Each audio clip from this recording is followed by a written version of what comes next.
Winston Smith isn't just a fictional character, he is you.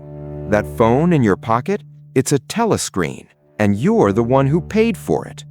That glass surface, the first thing you touch when you wake up, is actually a pair of mental handcuffs. When George Orwell wrote 1984, he wasn't just making a prediction, he was leaving us a mirror we can't escape. Even now, as you watch this video, you know an algorithm is watching you, whispering your next move. Is this book just a story, or is it an experience that can change you, that can rattle you to your core? If you're living in an internal conflict, if you're shouting someone else's truths as your own every single day, this book might tell the story of your own decay, not just Winston's. Stay here until the final second, because you don't yet realize what Room 101 looks like in your own life. This mystery will be unraveled at the end. Victory Mansions, where Winston lived, was a damp, dark place that reeked of boiled cabbage, with an elevator that never worked. It's a lot like the high-end, luxury residences modern people brag about, full of comfort but utterly soulless. Orwell, born Eric Blair, was a man who smelled the stench of injustice and totalitarianism his entire life. He witnessed oppression firsthand as a policeman in Burma and saw pure evil during the Spanish Civil War. He wasn't just a writer, he was a moral interrogator who knew exactly how easily the human spirit could be broken. The moment Winston opened his diary, he signed his own death warrant. Because thought crime doesn't lead to death, thought crime is death. What thoughts, what digital footprints are you trying to hide today? As O'Brien said, they do not merely destroy you, they empty you out and fill you with themselves. The party's three slogans gleamed in massive letters atop the Mini-True building. War is peace, freedom is slavery, ignorance is strength. This isn't just fiction. It's the art of doublethink. In today's world, don't we arm ourselves to keep the peace? Don't we call wage slavery career freedom? Don't we fail to notice how ignorant we are while drowning in information? In a world where love was forbidden, Winston committed a political act, because genuine passion is the only territory the party cannot control. Unlike Winston, Julia didn't want to overthrow the system. She just wanted to survive and live out her desires within it. Much like those forbidden romances in a Netflix series, but this story doesn't end with a dramatic reunion. It ends with ice-cold reality and absolute surrender. In Oceania, language is pruned every single day to limit thought. The Newspeak project aims to eliminate the very concept of crime by destroying words. If you don't have the words to express something, you can't even think it. Look at our limited vocabulary on social media today, the emojis, the standardized expressions. Are we building our own prisons inside our minds? When Winston gazed at that glass paperweight from Mr. Charrington's shop, he was searching for the past, for old speak and reality. The coral inside that glass represented the fragility of humanity.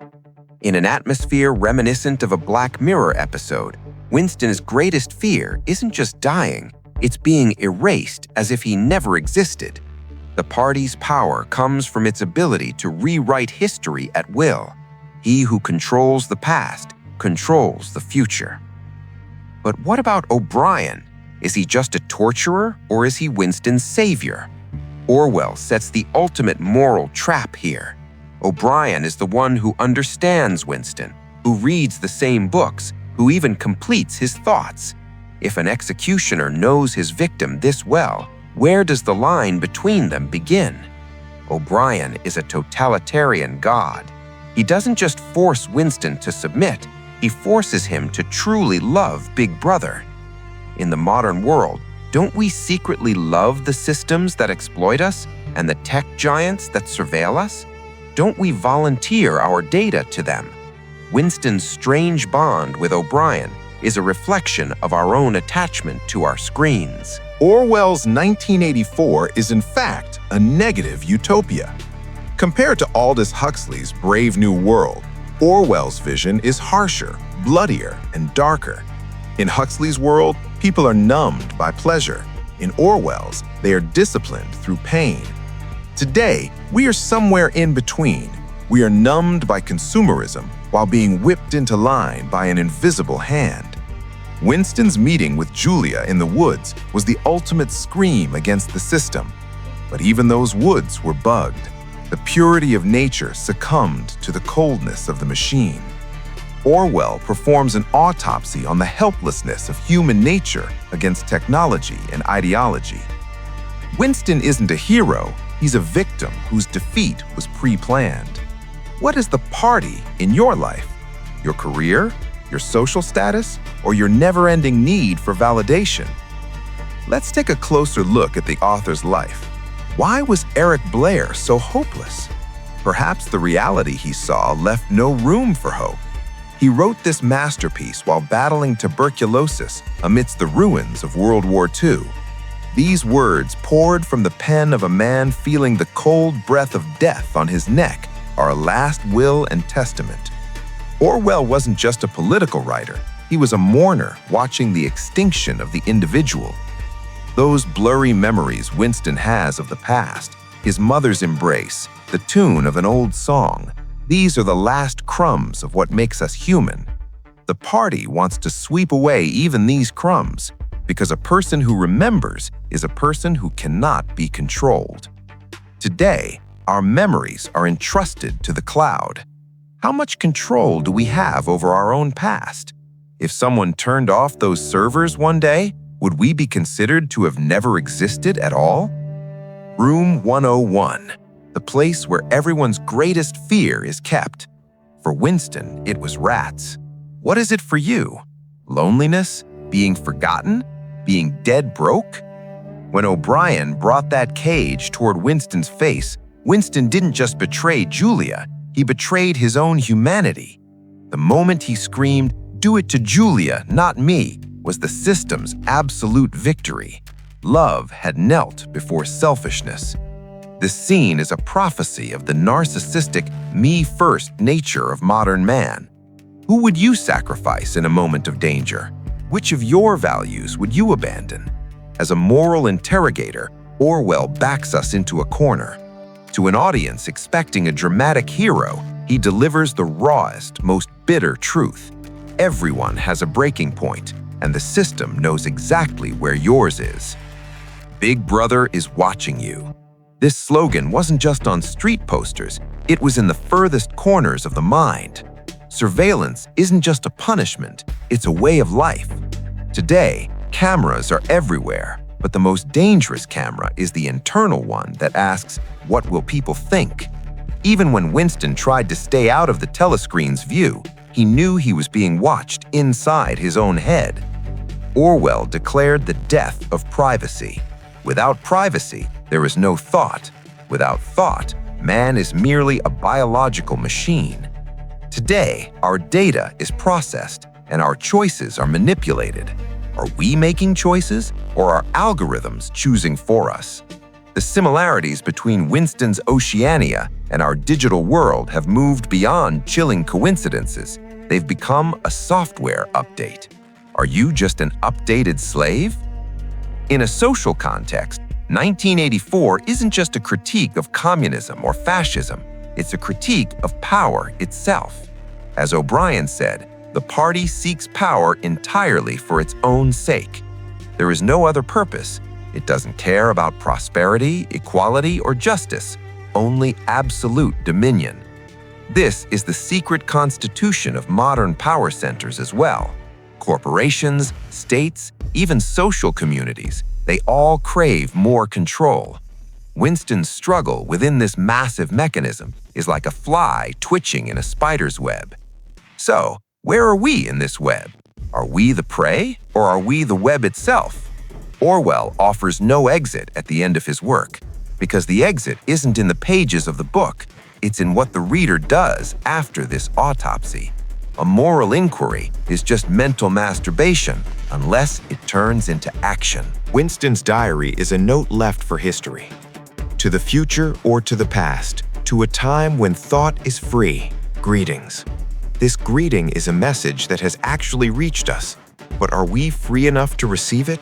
Or are we living out our own 2-minute hate sessions through social media lynch mobs?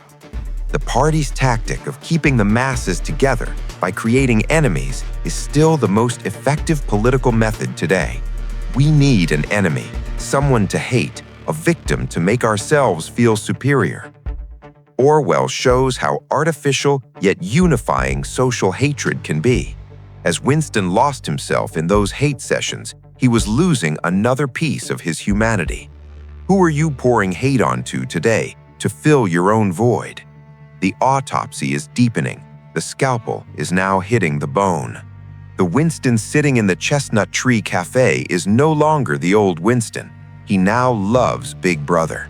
That gin-scented tear trickling down his cheek is the symbol of absolute defeat and spiritual death. Orwell gives us no shred of hope as he ends the novel, because a true dystopia is a place where even hope has been bought out by the system. In our world, hasn't happiness become a requirement, a social media filter? Do we have permission to be sad, to fail, or to stay outside the system? Winston's surrender is a dress rehearsal for modern man's sacrifice of freedom for the sake of his comfort zone. When you say 2 + 2 = 5, you aren't just making a math error, you're severing your final tie to reality. And that is exactly what the party wants, to make its reality your only reality. We said this video isn't just a book review, it's a thought experiment. Now, look at yourself. Are you alone in this room, or is that device in your pocket the very telescreen we just talked about? When Orwell's predictions were written in 1948, they sounded like a horror movie script. Today, they read like the fine print in a user agreement. We are less fortunate than Winston, because Winston at least had a system he was trying to escape. We are the system. We are the guards of our own prison. Every photo we share, every comment we write makes us more visible and more controllable. Invisibility is no longer a luxury, it's an impossibility. Lying on the autopsy table isn't just 1984, it's your 2024, your 2030, and your entire future. Winston Smith's tragedy is the ultimate example of how a human can be erased by the system. He became an unperson, deleted from history books, cast out of memory. Aren't we candidates for being the unpersons of the digital age? With one algorithm error, one frozen account, or one instance of social shunning, how many of us could be wiped from the digital world? Orwell asks how morality can be defended in a world where the individual is this fragile. The answer is a void. But could this void be a space for something new to be born?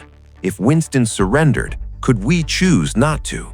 This question should hang in your mind like an echo, because real resistance doesn't start with the system outside. It starts in that tiny, independent cell in the deepest part of your mind.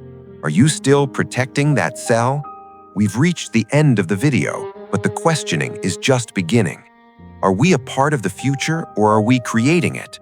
Are we sacrificing what Winston lost in Room 101 in small pieces every single day? George Orwell was tired and ill when he finished this book, but his message is more vigorous than ever.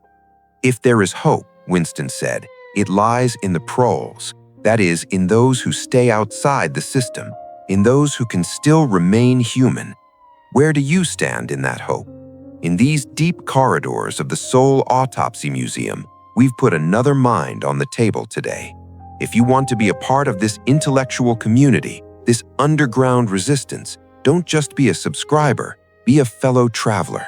In our next autopsy, perhaps we'll examine a part of you. Until then, watch out for the telescreens. Remember, Big Brother isn't just watching you, he's a part of you now.